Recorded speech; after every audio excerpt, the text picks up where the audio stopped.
നമസ്കാരം, ഞാൻ ഡോക്ടർ നയന വിജയ്, പട്ടം SUT ഹോസ്പിറ്റലിലെ കൺസൾട്ടൻറ്റ് നെഫ്രോളജിസ്റ്റാണ്. ഞാൻ ഇന്ന് നിങ്ങളോട് ഡയാലിസിസ് എന്ന ചികിത്സാ രീതിയെപ്പറ്റി സംസാരിക്കാനാണ് വന്നിരിക്കുന്നത്. ഡയാലിസിസ് എന്ന വാക്ക് പലപ്പോഴും എൻ്റെ OPയിലെ പേഷ്യൻസ് വളരെ ഭീതിയോടെ ഉപയോഗിച്ച് വരുന്ന ഒരു വാക്കാണ്. അത് എന്നോട് ചോദിച്ചാൽ ഡയാലിസിസ് അല്ലെങ്കിൽ കിഡ്നി പേഷ്യൻസ്, വൃക്ക രോഗികളുടെ ചികിത്സയിൽ ഒരു വരദാനമായി, അതായത് ഏറ്റവും ഉപയോഗപ്രദമായ ഒരു ചികിത്സയാണ് ഡയാലിസിസ്. അപ്പോൾ ഈ ഡയാലിസിസിനെ ഇത്രയധികം ഭീതിയോടെ കാണുന്നതിന് പിന്നിലുള്ള കാരണം എന്താണെന്ന് വെച്ചാൽ ഈ ഡയാലിസിസിനെ പറ്റിയുള്ള പല തെറ്റിദ്ധാരണകളുമാണ്. അപ്പോൾ ഈ തെറ്റിദ്ധാരണകളെ അകറ്റണം എന്ന ഉദ്ദേശത്തോടു കൂടിയാണ് ഞാനിന്നിവിടെ സംസാരിക്കാൻ വന്നിരിക്കുന്നത്. അതായത് ഈ ഡയാലിസിസ് എന്ന് പറഞ്ഞാൽ റീനൽ റീപ്ലേസ്മെൻറ്റ് തെറാപ്പി, അതായത് കിഡ്നിക്ക് പകരമുള്ള ട്രീറ്റ്മെൻറ്റിൽ ഉൾപ്പെടുന്ന ഒരു സാധനമാണ്. അതിൽ തന്നെ ഹീമോ ഡയാലിസിസ്, പെരിറ്റോണിയൽ ഡയാലിസിസ് പോലെ 2 തരം ഡയാലിസിസ്, പിന്നെ റീനൽ ട്രാൻസ്പ്ലാന്റേഷൻ, അതും കിഡ്നിക്ക് പകരമുള്ള ഒരു ചികിത്സയാണ്. ഈ 3 സാധനങ്ങളുമാണ് റീനൽ റീപ്ലേസ്മെൻറ്റ് തെറാപ്പിയിൽ ഉൾപ്പെടുന്നത്. അതായത് നമ്മുടെ ശരീരത്തിൽ നമ്മുടെ കിഡ്നി പ്രധാനമായും പല ഫങ്ഷൻസ് ഉണ്ട് കിഡ്നിക്ക്.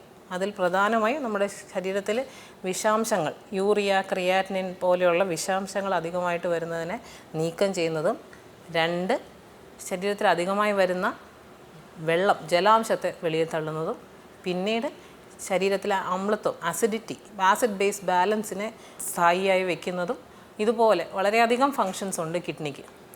കിഡ്നിയെ പ്രധാനമായി 2 തരം അസുഖങ്ങൾ ബാധിക്കും. അതായത് ഈ എലിപ്പനി, പാമ്പ് കടിയെന്ന പോലെയുള്ള അക്യൂട്ടായിട്ട്, അതായത് പെട്ടെന്ന് വരുന്ന കിഡ്നി രോഗങ്ങളുമുണ്ട്. സ്ഥിരമായി ഉള്ള ചില അസുഖങ്ങൾ മൂലം, മെയിനായിട്ട് ഷുഗർ, പ്രഷർ പോലെയുള്ള അസുഖങ്ങൾ മൂലം ലോങ് ടേം ആയിട്ട് വരുന്ന ക്രോണിക് കിഡ്നി ഡിസീസസ് എന്ന് പറയുന്ന ഒരു ഗ്രൂപ്പുമുണ്ട്. ഈ 2 അസുഖങ്ങളുടെ പ്രശ്നങ്ങൾ കാരണം കിഡ്നിക്ക് അതിൻ്റേതായിട്ടുള്ള, നമ്മളിപ്പോൾ മുൻപേ പറഞ്ഞ ഫങ്ഷൻസ് ചെയ്യാൻ പറ്റാത്തൊരവസ്ഥ വരുന്നു എന്ന് വെച്ചു. ആ സിറ്റുവേഷനിൽ കിഡ്നിക്ക് പകരം നമ്മൾ ചെയ്തു കൊടുക്കുന്ന ഒരു ട്രീറ്റ്മെൻറ്റാണ് ഈ ഡയാലിസിസ് എന്ന് പറയുന്നത്. ഈ ഡയാലിസിസ് ഒരിക്കലും കിഡ്നിക്ക് പകരമല്ല, 100% കിഡ്നിക്ക് പകരമാകുന്നില്ല. പക്ഷേ ജീവൻ അപകടം വരുന്ന രീതിയിൽ കിഡ്നിക്ക് പ്രവർത്തിക്കാൻ പറ്റാത്ത സിറ്റുവേഷനിൽ ആ കിഡ്നിയുടെ, വൃക്കകളുടെ പ്രവർത്തനത്തിന് സഹായിച്ചു കൊടുക്കാൻ വേണ്ടി നമ്മൾ അതിൻ്റെ ഒരു 60% അല്ലെങ്കിൽ ഒരു 70% ഈ മെഷീനുകളിലൂടെ ചെയ്യുന്ന രീതിക്കാണ് ഡയാലിസിസ് എന്ന് പറയുന്നത്. ഇതിൽ എന്താ നമ്മൾ ചെയ്യുന്നതെന്ന് വെച്ചാൽ, കിഡ്നിയിൽ നമ്മുടെ രക്തം പോയി വൃക്കകൾ അതിനെ അരിച്ച് അതിലുള്ള വിഷപദാർത്ഥങ്ങളെയും അധികമായിട്ടുള്ള വെള്ളത്തെയും അരിച്ച് പുറത്ത് കളയും.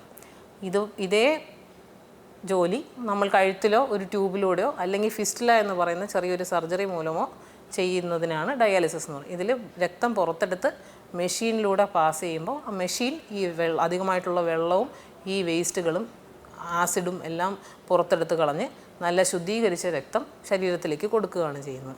ഈ ചികിത്സ ഒരു ആഴ്ചയിൽ 2-3 തവണ ഒരു 4 മണിക്കൂറോളം നീണ്ട രീതിയിൽ ചെയ്യേണ്ടി വരും. ഇത് സ്ഥിരമായി കിഡ്നി തകരാറ് വന്നവർക്കാണ്. പക്ഷേ ഈ എലിപ്പനി, നേരത്തെ പറഞ്ഞ പോലെ എലിപ്പനിയോ അല്ലെങ്കിൽ പാമ്പ് കടിയോ മൂലം വന്ന തകരാറ് വരുന്നവർക്ക് ഇത് സ്ഥിരമായി മുന്നോട്ട് ചെയ്യേണ്ടി വരില്ല. കിഡ്നികൾ തൻ്റെ പ്രവർത്തനം പതുക്കെ തിരിച്ചെടുത്ത് തുടങ്ങുമ്പോൾ നമുക്കിത് പതുക്കെ നിർത്തി പോകാവുന്നതാണ്. അപ്പം ഈ കിഡ്നി ഡയാലിസിസിനെ പറ്റി പ്രധാനമായിട്ടും ആൾക്കാർക്കുള്ള സംശയം എന്താണെന്ന് പറഞ്ഞാൽ, ഡയാലിസിസ് ചെയ്യുന്നത് കൊണ്ട് എൻ്റെ കിഡ്നികൾ ഇനി പ്രവർത്തിക്കാതെയായി പോകുമെന്നുള്ളതാണ്. അത് തീർച്ചയായും തെറ്റായ ഒരു ധാരണയാണ്. എന്തുകൊണ്ടെന്നാൽ കിഡ്നിയെ സഹായിച്ചു കൊടുത്ത് കിഡ്നിയുടെ പ്രവർത്തനങ്ങൾ ചെയ്തു കൊടുക്കുന്നതല്ലാതെ അതിന് കിഡ്നിയുടെ പ്രവർത്തനത്തിനെ ബാധിക്കുന്ന രീതിയിലുള്ള എഫക്റ്റ് ഇല്ല. ഒന്നത്. രണ്ടാമത്, ഇതിനോട് ഇത്രയും ആൾക്കാർ ഭീതി വരുന്നത് അതിൻ്റെ കോംപ്ലിക്കേഷൻസ്, ഡയാലിസിസ് ചെയ്യുമ്പോഴുണ്ടാകുന്ന പ്രശ്നങ്ങൾ.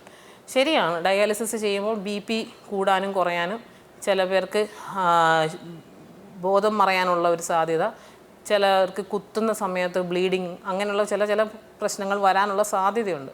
പക്ഷേ ഇത് പലപ്പോഴും നമ്മൾ കണ്ടുവരുന്നത് ഡയാലിസിസ് വേണ്ടാതെ വെച്ച് തള്ളി പരമാവധി ശരീരവും കിഡ്നിയും പരമാവധി വീക്കാവുന്ന സമയങ്ങളിൽ അവസാന ഘട്ടത്തിലേക്ക് പോകുമ്പോഴാണ് ഇത് പലപ്പോഴും കണ്ടുവരുന്നത്.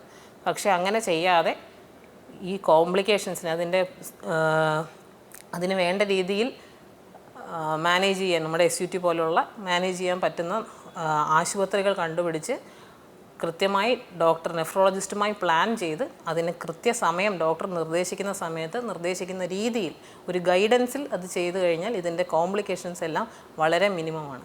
സ്കൂൾ കുട്ടികൾ മുതൽ ജോലിക്ക് പോയിട്ട് ഡയാലിസിസ് ചെയ്തിട്ട് വീട്ടിൽ പോകുന്നവരുണ്ട്. സ്കൂളിൽ പഠിക്കുന്ന കുട്ടികൾ ഡയാലിസിസ് ചെയ്തിട്ട് പഠിക്കാൻ പോകുന്നവരുണ്ട്. വളരെയധികം കോംപ്ലിക്കേറ്റഡ് ആയ ICU പോലുള്ള ഒരു സെറ്റിങ്ങിൽ ചെയ്യുന്നതല്ല. ഇപ്പം നമ്മുടെ ഗവൺമെൻറ്റിൻ്റെ ഇതിൽ ഒരുവിധം എല്ലാ താലൂക്ക് ആശുപത്രികളിൽ വരെ ഡയാലിസിസ് ഫെസിലിറ്റിയും അവൈലബിൾ ആണ്.